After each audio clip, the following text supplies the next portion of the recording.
Southwest Asia includes the countries of Afghanistan, Iran, Iraq, Turkey, Cyprus, Armenia, Azerbaijan, Georgia, Syria, Lebanon, Israel, Jordan, Saudi Arabia, Yemen, Oman, United Arab Emirates, Qatar, Bahrain, and Kuwait.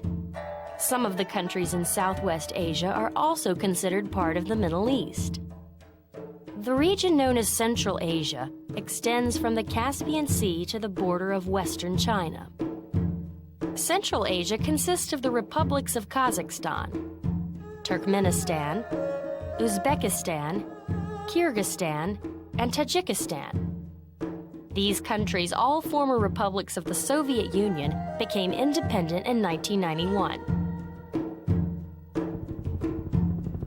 Vast areas of Central and Southwest Asia are arid or semi-arid and receive little annual rainfall.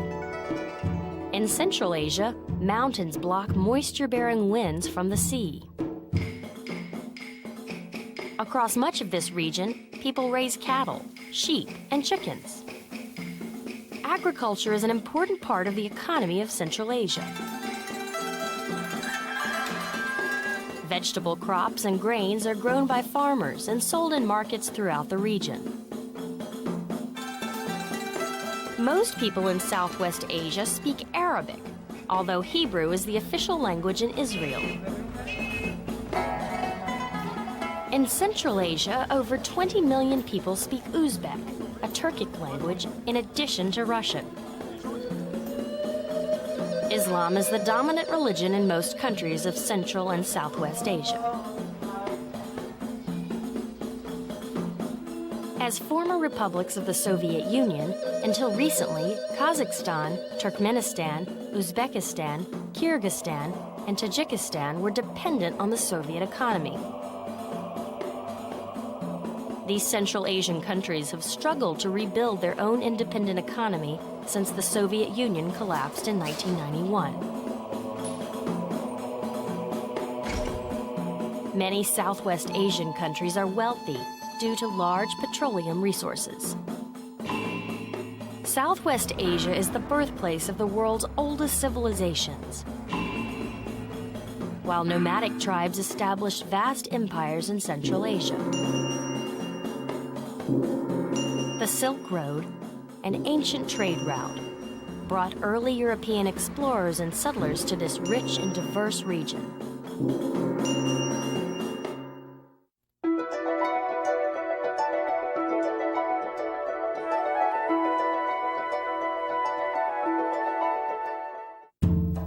Iran is located in Southwest Asia.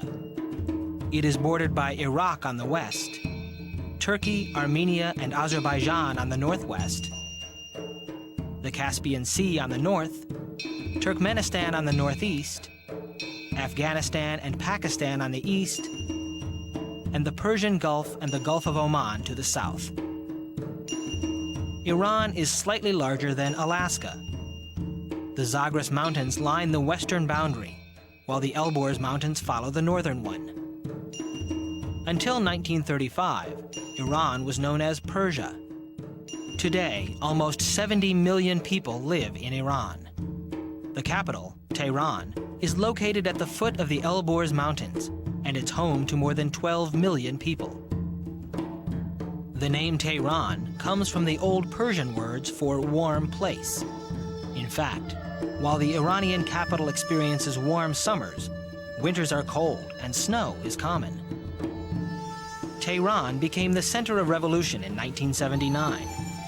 Iranians, dissatisfied by attempts to westernize their country, overthrew the monarchy and replaced it with a conservative Islamic government. The majority of Iranians, approximately 90% of the population, are Shiite Muslims who adhere to a strict form of Islam. In contrast, most Muslims around the world belong to the Sunni denomination. While Tehran experienced a decline following the revolution, today it is a bustling, crowded metropolis. More than half the country's manufactured goods are made here. Air pollution from industry and motor traffic is a growing problem. The bazaar in southern Tehran is almost a city within a city, home to mosques, banks, and shops. It is a leading center for the sale of the notable Persian rugs, and it's a living link to the country's past.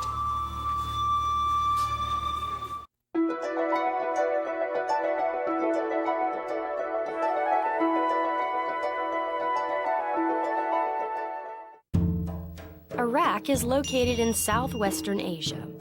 It is bordered by Jordan and Syria on the west, Turkey on the north, Iran on the east, and the Persian Gulf, Kuwait, and Saudi Arabia on the south. Iraq can be divided into 4 physiographic regions: the central and southeastern alluvial plains, the northern upland, desert in the west and south, and highlands in the northeast. The deserts of western and southern Iraq cover about 40% of the country. Iraq's capital is Baghdad, located on the Tigris River in central Iraq. While Iraq has grabbed many headlines in recent years, the region has been making history since the dawn of civilization. Mesopotamia, the Fertile Crescent between Iraq's Tigris and Euphrates rivers, gave birth to some of the world's oldest societies, including Sumer, Babylon, and Assyria. In fact, one of the famed 7 wonders of the world, the Hanging Gardens of Babylon, are believed to have been located about 30 miles south of modern-day Baghdad.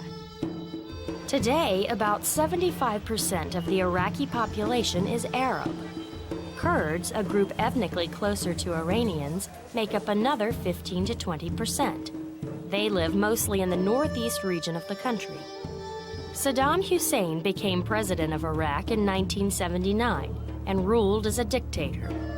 Under his leadership, Iraq invaded Kuwait in 1990, but was expelled by a United Nations coalition led by United States forces. At the end of the war, Iraq was ordered by the UN to destroy all weapons of mass destruction and to allow continuing weapons inspections in Iraq.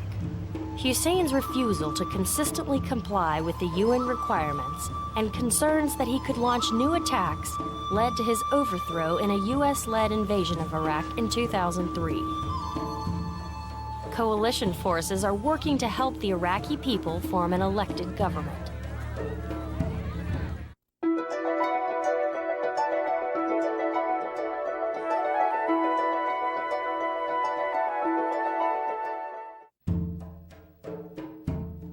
Turkey straddles southwestern Asia and southeastern Europe. It is bordered by the Black Sea to the north, Georgia, Armenia, and Iran to the east, Iraq, Syria, and the Mediterranean Sea to the south and west, and Greece and Bulgaria to the northwest. Turkey's land area is larger than any European country and is slightly larger than Texas. The Asian part of Turkey covers 97% of the country. It is separated from the European part of Turkey by the Bosporus Strait, the Sea of Marmara, and the Dardanelles. The capital of Turkey is Ankara. Most people who live in Turkey are Muslim, and they speak Turkish, the country's official language. Located on the Bosporus Strait, Istanbul is a seaport and the largest city in Turkey. Formerly the capital of the Byzantine Empire, the Ottoman Empire, and the Republic of Turkey, Istanbul's current population is 3 million. Istanbul, the only city in the world built on 2 continents, is home to old palaces, great mosques, ancient churches, museums, and bazaars. Topkapi Palace was built in 1453 by the Sultan Mehmet the Conqueror. The compound encompasses 173 acres of gardens, courtyards, baths, fountains, offices, halls, and residential areas. In this palace, the rulers of the Ottoman Empire, called sultans, lived and governed until the 19th century. Now called the Topkapi Palace Museum, the complex houses exhibitions, the Sultan's clothing, and priceless collections of jewelry and medieval manuscripts. For centuries, the Western world has been fascinated by the marvels of the Ottoman Empire. Today, because of its unique geographic location, Turkey serves as a link between East and West, and past and present.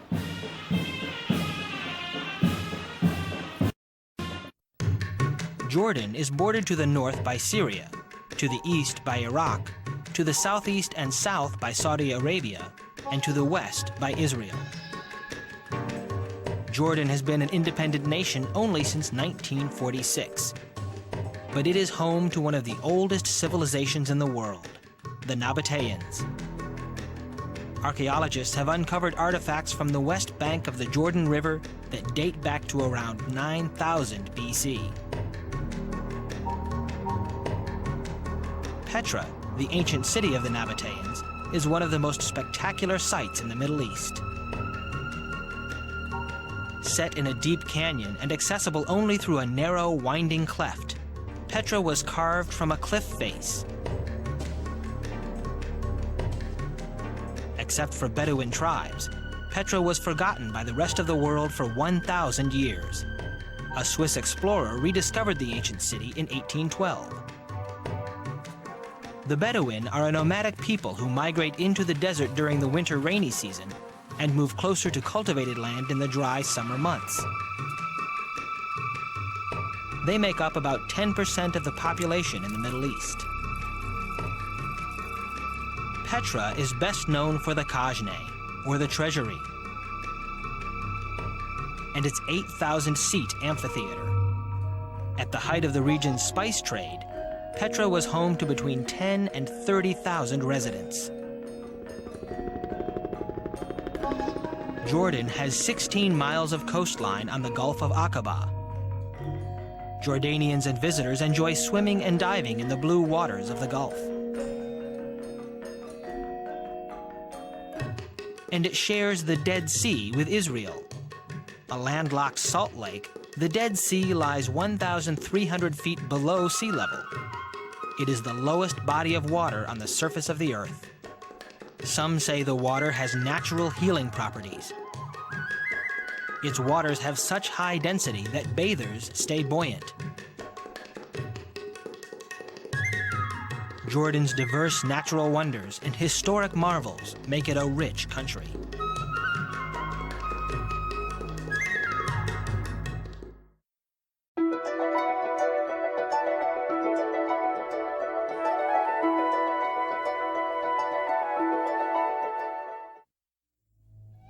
The State of Israel is located in the Middle East along the Mediterranean Sea.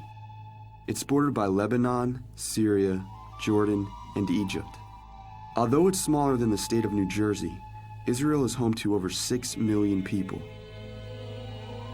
Jerusalem is the capital of Israel. It is also the spiritual home of 3 of the world's major religions: Islam, Christianity, and Judaism. Jerusalem holds enormous importance for all 3 groups, and all 3 have claimed the city as their own. Jerusalem's old city is made up of a diverse collection of people and architecture. There are Jewish, Muslim, Christian, and Armenian Orthodox sections all crammed into a single square mile. But outside the old city, Jerusalem's inhabitants live in a modern city with high-rise buildings, supermarkets, businesses, and schools. Over the past 3,000 years, Jerusalem has been conquered, destroyed, and rebuilt many times.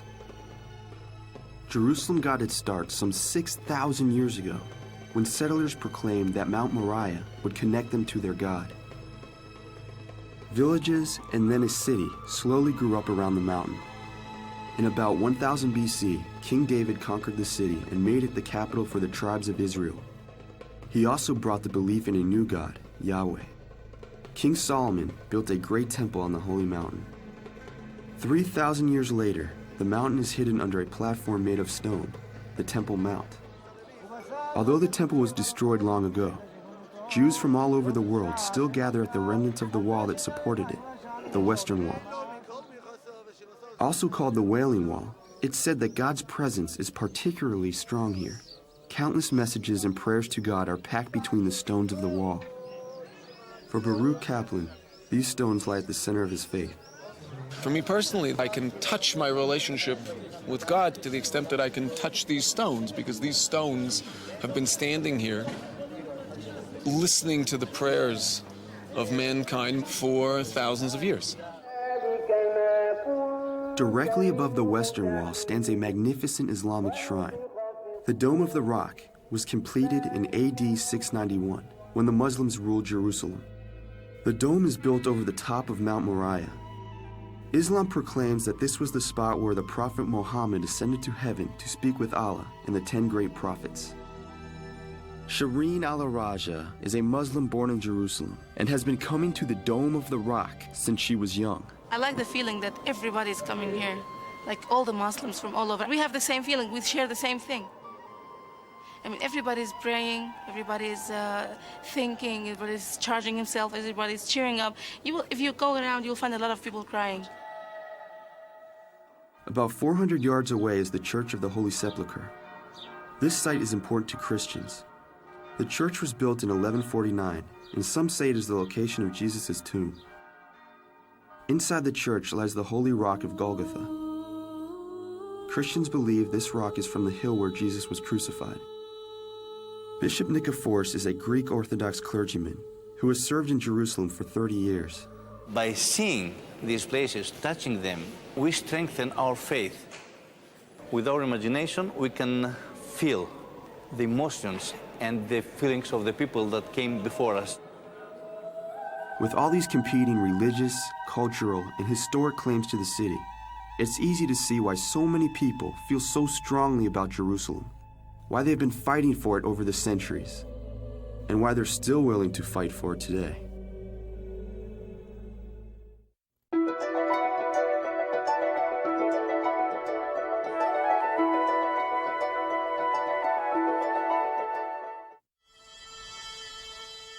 The Kingdom of Saudi Arabia lies between the Red Sea and the Persian Gulf. The country is more than 1/5 the size of the United States, and it is bordered by Iraq, Jordan, Kuwait, Oman, Qatar, the United Arab Emirates, and Yemen.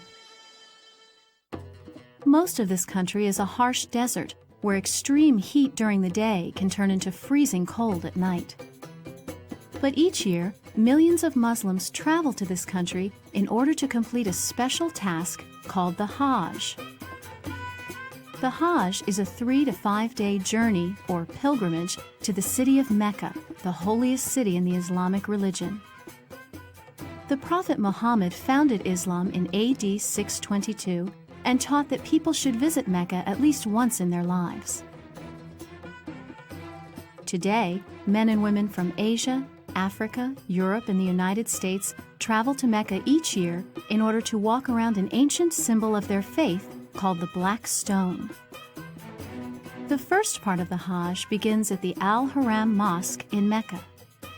Once inside, the pilgrims take time to pray before going outside to circle the Black Stone. In Islamic tradition, the stone was given to the first human being by God after the creation of the world. Muslims on the Hajj must circle the shrine where this black stone is kept 7 times. This shrine is called the Kaaba. When the pilgrims are close enough to the black stone, they can either kiss it or reach out and touch it with their fingers. After the pilgrims have had the chance to touch the black stone, they must kneel to pray in the direction of the Kaaba.